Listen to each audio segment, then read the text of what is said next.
हम लोग जो है एक नए कॉन्सेप्ट की बात करते हैं, स्टीरियोकेमिकल एस्पेक्ट किसके, न्यूक्लियोफिलिक सब्स्टिट्यूशन रिएक्शन के। इसके पहले वाले वीडियो के सेक्शन में हमने SN1 SN2 रिएक्शन की बात की है। उसी का हम कौन सा एस्पेक्ट देखते हैं, स्टीरियोकेमिकल एस्पेक्ट। अब जब स्टीरियोकेमिकल एस्पेक्ट आ जाता है तो हमें ये पता चलता है कि अगर हम थोड़ा सा GOC को कंसीडर करें तो हमारे पास एक स्टीरियो आइसोमेरिज्म का भी कॉन्सेप्ट मिलता है। उस स्टीरियो आइसोमेरिज्म के ही रिस्पेक्ट में हम यहाँ बात करने वाले हैं, लेकिन कंडीशन क्या है कि ये किसी स्पेसिफाइड न्यूक्लियोफिलिक रिएक्शन के लिए, और उसमें हमने जो पढ़ा हुआ है वो SN1 और SN2 है। तो ऐसी स्थिति में हमें जरूरत पड़ती है, we need to learn some basic, कुछ ऐसे बेसिक्स कॉन्सेप्ट हैं या प्रिंसिपल कह सकते हो जिसके थ्रू हम नोटेशन करके इसको जानने का प्रयास करते हैं। इसमें सबसे पहला जो टॉपिक है ऑप्टिकल एक्टिविटी। अगर इसकी हम थोड़ी बहुत क्या लिख लें, हिंदी भी लिख लें, कोई दिक्कत नहीं है। धुआं घुड़कता इसको कहते हैं, कायरलिटी, कायरलता इसको कहते हैं, और उसके साथ तीसरा रिटेंशन होता है जिसको हम क्या कहते हैं, धारण कहते हैं। इन्वर्जन है जिसको प्रतिलोमन कहते हैं, और इसके साथ साथ रेशमीकरण।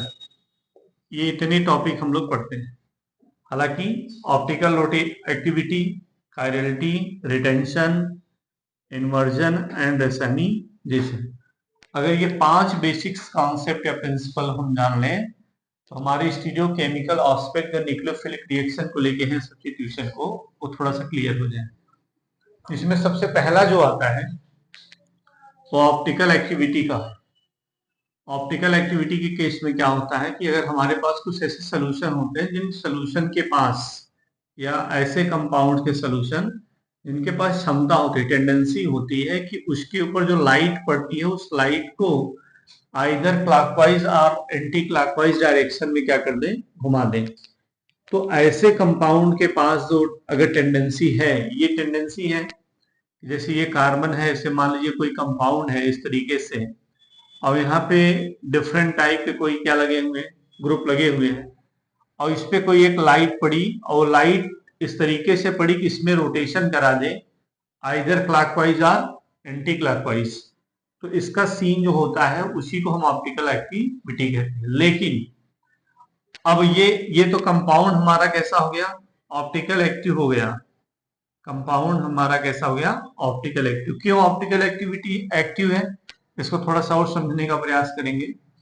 लेकिन ओवरऑल हुआ क्या कि इसके ऊपर पड़ी क्या, प्लेन पोलराइज्ड लाइट, और उस लाइट के पड़ने से लाइट में हुआ रोटेशन, और रोटेशन होना क्या कहलाएगा, ऑप्टिकल एक्टिव। अगर रोटेशन ना होता तो इसको ऑप्टिकल इनएक्टिव कंपाउंड्स कहते हैं। अब इसके बारे में फर्स्ट ऑफ ऑल जिसने बताया, उन्हीं के नाम पे हमने एक प्रिज्म का नाम रखा है, निकोल प्रिज्म। तो विलियम निकोल ने सबसे पहले एक ऐसा प्रिज्म डेवलप किया। उस प्रिज्म में खास बात क्या थी कि ऐसे कोई अगर एक ऑर्डिनरी लाइट उस प्रिज्म से पास हो, तो पास होने के बाद अब ये लाइट के पास टेंडेंसी आ जाती है रोटेशन की। इस वजह से इस लाइट का नाम हम रख देते हैं क्या, PPL। अगर हम इसको क्या करें, स्पेक्ट्रोस्कोपी मेथड से क्या करें, ऑब्जर्व करने का प्रयास करें, और 3 डायमेंशन अरेंजमेंट में, स्पेटिकल अरेंजमेंट में, तो हमें ये देखने को मिलेगा कि इसमें मॉलिक्यूलर रोटेशन हुआ, और उस रोटेशन, उसमें रोटेशन कितना हुआ इसका पता करने के लिए यहां मैंने लिखा है डिग्री ऑफ रोटेशन। इसमें कितना रोटेशन हुआ उसकी डिग्री को पता लगाने के लिए हमारे पास जो इंस्ट्रूमेंट है उसका नाम क्या है, पोलरीमीटर। तो पता क्या चल रहा है कि विलियम निकोल ने एक ऐसा प्रिज्म डेवलप किया जिस प्रिज्म में क्या हुआ कि ऑर्डिनरी लाइट पास हुई तो लाइट किसमें कन्वर्ट हो गई, PPL लाइट में। और जो ये डिग्री ऑफ रोटेशन था आइदर पॉजिटिव और नेगेटिव, इसको पता लगाने के लिए जो हमारे पास जो इंस्ट्रूमेंट है उसका नाम क्या है, पोलरीमीटर है। तो 2 केस क्रिएट होता है। अब हमें पता है, थोड़ा सा बेसिक चीज पता है भाई, हम यहाँ क्लॉक बार बार यूज टर्म कर रहे हैं, तो यहाँ अगर 12 रख लें, यहाँ 6, 3 और 9, अगर हम यहाँ पे क्या कर लें, निब है, सुई भाई, अगर ये इस तरीके से घड़ी के जैसे ये राइट डायरेक्शन में मूव करे तो इसका केस यहाँ देखिए, इफ द कंपाउंड रोटेट, अगर वो कंपाउंड, जिस कंपाउंड को हमने लिया है जो ऑप्टिकल एक्टिव कंपाउंड है, उसकी पीपीएल के लाइट का जो रोटेशन है वो राइट साइड दाहिनी तरफ हो या फिर क्लॉकवाइज डायरेक्शन में हो, तो ऐसे कंपाउंड्स को हम बोलेंगे क्या, डेक्स्टो रोटेटरी, जिसकी हिंदी होती है क्या, दक्षिणावर्त। ये, और इसी को हम डी फॉर्म कहते हैं, जिसको इंडिकेट करते हैं पॉजिटिव साइंस। ये खास बात किसके लिए है, case first when PPL light rotate the right direction.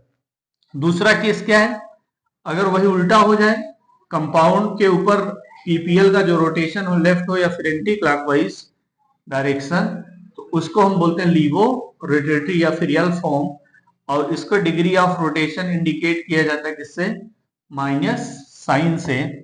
तो इसका नाम, इसको हम लिखेंगे तो वामावर्त, ये इस तरीके से। तो यहाँ पे जो हमें कॉन्सेप्ट समझ में आया, ये पहला कॉन्सेप्ट था ऑप्टिकल एक्टिविटी का।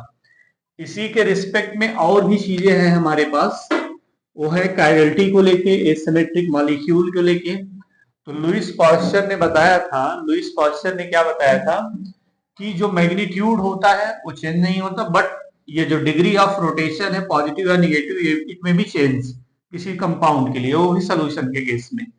लेकिन उसी समय लीबेल और वॉन हॉफ ने कार्बन की 4 वैलेंसी की बात की थी कि कार्बन कितनी वैलेंसी रखता है, ऐसे 4 जो वैलेंसी रखता है, उस वैलेंसी के रिस्पेक्ट में जो इसका स्पेटियल अरेंजमेंट है, वो स्पेटियल अरेंजमेंट अगर 4 डिफरेंट वैलेंसीज हो करे, डिफरेंट वैलेंसीज मतलब कार्बन जो है, कार्बन की वैलेंसी 4 होती है, उसमें चारों अगर ग्रुप जो लगे हुए हैं वो डिफरेंट वैलेंसी शो करते हैं, तो ऐसे सीन में इस कार्बन को हम बोलते हैं क्या है, एसिमेट्रिक कार्बन कहते हैं।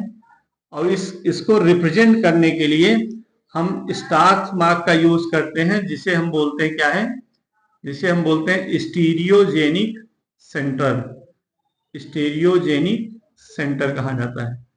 अब जहां स्टीरियोजेनिक सेंटर बनता है, दो चीजें, एसिमेट्रिक कार्बन, कार्बन के रिस्पेक्ट में, या फिर स्टीरियोजेनिक सेंटर, जहां पे ये स्टीरियोजेनिक सेंटर बनता है वहां पे नेचर आता है किसका, कायरल का। और जिसके अंदर कायरल का नेचर आ जाए वही प्रोसेस फिनोमिना कायरल्टी कहलाती है। अब ये कैसे होते हैं, non super imposable. Non super imposable का मतलब होता है कि जिसका मिरर इमेजेस बने, उल्टा प्रतिबिंब बने, लेकिन एक दूसरे के ऊपर आरोपित ना हो। जैसे ये हमारे हाथ की हथेली, पाम ऑफ हैंड, ये क्या है, अगर ऐसे इसको अरेंज किया जाए तो ये एक दूसरे के ऊपर सुपर इम्पोज नहीं होते। सुपर इम्पोज का केस क्या है, ऐसे। तो सुपर इम्पोजेबल ये हो गया और नॉन सुपर इम्पोजेबल ये होगा। ये तब होता है जब क्या होते हैं, चारों ग्रुप जो लगे हुए हैं वो डिफरेंट हो। तो ये तभी होगा जब वो एसिमेट्रिक कार्बन होगा या स्टीरियोजेनिक सेंटर होगा। अगर जैसे मान लो यहाँ पे हमने ऐसे लिख दिया, यहाँ पे ए बी और बी और यहाँ सी। अब देखिए ऐसे केस में चारों ग्रुप डिफरेंट नहीं है, तो इसको हम स्टीरियोजेनिक सेंटर नहीं करेंगे। तो स्टीरियोजेनिक सेंटर जब इसको नहीं कहेंगे, इसको हम एसिमेट्रिक कार्बन भी नहीं कह पाएंगे, कायरल्टी की टेंडेंसी नहीं आएगी। तो इसको हम क्या बोलते हैं, नॉन कायरल।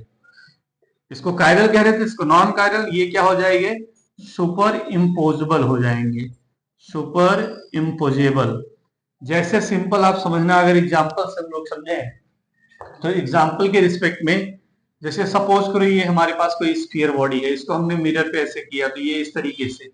अब इसको चाहे इस पे मर्ज कर दो या इसको इस पे मर्ज कर दो, तो ये दोनों क्या है, सुपर इम्पोजेबल।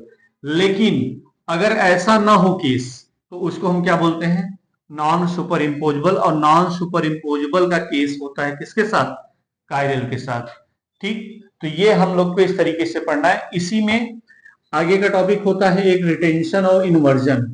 रिटेंशन इन्वर्जन का मतलब क्या होता है कि अगर हमारे पास कोई एल्किल हैलाइड है, ठीक इस तरीके से, अगर यहां से न्यूक्लियोफाइल अटैक किया, अब सपोज करो हमारे पास SN2 रिएक्शन है, इसके रिस्पेक्ट में अगर हम थोड़ा सा समझें, SN2 रिएक्शन, तो SN2 के रिएक्शन में क्या होता है कि न्यूक्लियोफाइल कहां से अटैक करता है, बैक साइड से। अब बैक साइड से क्यों अटैक करता है, क्योंकि हमें पता है कि यहाँ कोई एक हैलाइड होता है। तो जब हैलाइड अटैक करता है तो ट्रांजिशन स्टेट बनता है। ट्रांजिशन स्टेट बनने की वजह से क्या होता है कि ये पीछे की तरफ से अटैक करता है, तो यहाँ हमें चांस बन सकता है किसका, इन्वर्जन का। रिटेंशन में ऐसा नहीं है। रिटेंशन में क्या है कि भाई ऐसे है, यहाँ कोई एक हैलाइड था, आसानी से क्या होता है SN1 रिएक्शन में एक रिएक्शन इंटरमीडिएट बन जाता है। तो ऐसे सीन में न्यूक्लियोफाइल आराम से चाहे फ्रंट साइड से या जरूरत पड़े तो बैक साइड से कहीं से अटैक करता है। तो इसको हम बोलते हैं रिटेंशन। और ऊपर के प्रोसेस में क्या बनता है, चांस बनता है क्या, इन्वर्जन। हालांकि ये ऑप्टिकल एक्टिविटी के बाद जितने मैंने टॉपिक बताया, क्या बताया कि हमने बताया एसिमेट्रिक कार्बन, कायरलिटी, और इधर इन्वर्जन, और इसके साथ साथ रिटेंशन, और लास्ट एक बचता है रेसमिजेशन। ये अगले वीडियो के सेक्शन में होगा, बट यहाँ हमने जो टॉपिक क्लियर किया है उसका नाम क्या है, ऑप्टिकल एक्टिविटी। ठीक, तो ऑप्टिकल एक्टिविटी के केस में ऐसी स्थिति में हमने दो केस पाया, केस फर्स्ट, केस सेकेंड। यहाँ पे क्या हो जाएगा, डेक्स्ट्रोरोटेटिव एंड लियोरोटेटिव। ठीक है, इस तरीके से ये सेक्शन खत्म होता है। Thank you.